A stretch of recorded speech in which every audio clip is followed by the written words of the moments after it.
Hello everyone, my name is Gavin Cox and this is the age of the earth and the relevance to the gospel. Bit of a hot potato topic, creation and evolution.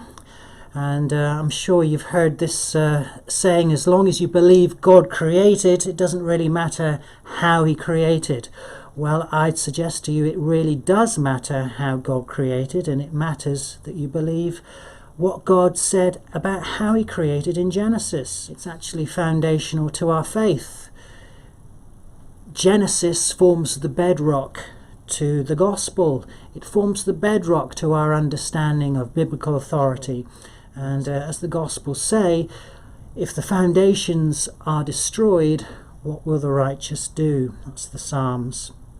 So let's jump in at look at what Jesus said. He said a few things about marriage, for instance. When he was talking to the scribes and the Pharisees about marriage, what did he do? He took them right back to Genesis.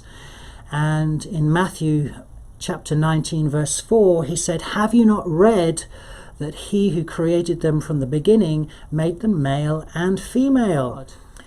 You see, if evolution is true, then Jesus is wrong about history. Jesus is wrong to say that God made them male and female from the very beginning. Because if evolution is true, then mankind has a history that is far longer than what is allowed in the Bible.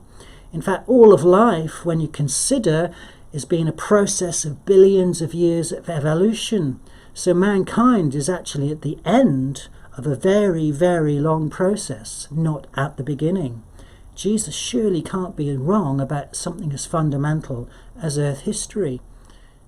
So when it comes to the age of the Earth, we can't look with natural eyes or naturalistic thinking. We have to rely on what God said that he did. And the Bible gives us the history from creation right up to the flood, and then from the flood right up to Joseph and on to later stages. So from Adam right through to Joseph is a period of about 2,400 years. Or from Adam to Noah is a period of about 1,600 years from Adam to the flood.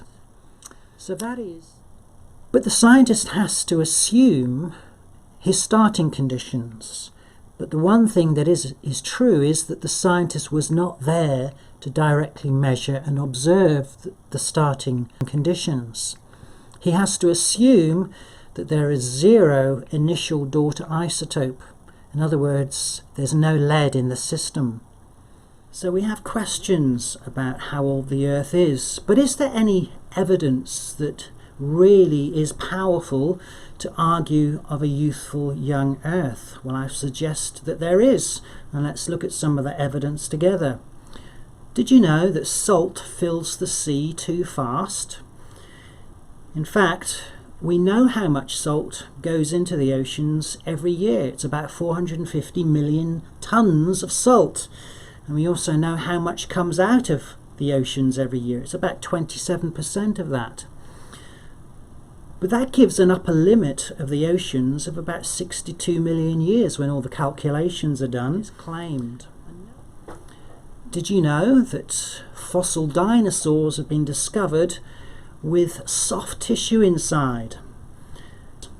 And here are some pictures I'm showing of soft tissue vessels, blood vessels, and even sinews that were discovered in a Tyrannosaurus rex thigh bone, and these were published in Science in 2005. If you look at those photos, they look fresh. They're still red, and some of those tissues could still be stretched and they would snap back into place. Mary Schweitzer, who was the lead scientist on that project, she was interviewed about her discoveries, and she states this: "It is utterly shocking, and it flies in the face of everything we know about how tissues and cells degrade. Now the interviewer asked her, "It's 70 million years old, you don't expect to see soft tissue?" And she answered, "No, not at all. It is utterly shocking. All of our science doesn't allow for this. All of the chemistry and all of the molecular breakdown experiments we have done don't allow for this. We will have to do some rethinking about the basic models of fossilization." Now note that she doesn't say we'll have to do some basic rethinking about how old we think they are. Now that's part of her worldview. That's not up for grabs. So she desperately has to try and reinterpret her understanding of fossilization to interpret the data. So you can see that's how a worldview works. Here are some fish that have died, and as you can see, they're floating on the surface of the ocean. Only when they rot and bloat and fall apart will those bones reach the bottom and eventually be recycled by all manner of bacteria. But yet when we look in the fossil record, we can see beautiful preservation. For instance, this is a fossil fish. But can you see what's in its mouth? It's another fish. And obviously that didn't take millions of years to form.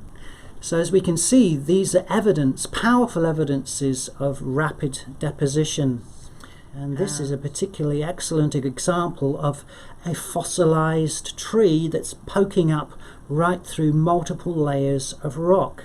It's called a polystrate tree. Now obviously that tree wasn't hanging around for millions of years waiting to be fossilized and covered up. No, those layers must have been in place very quickly. And so when we look at the Grand Canyon, we can look at layers. Many, many layers stacked on top of one another. And we can interpret that through the worldview that the Bible gives us. If you like, we can put on biblical reality glasses. We understand that those layers contain dead things. The Bible tells us that death came after sin.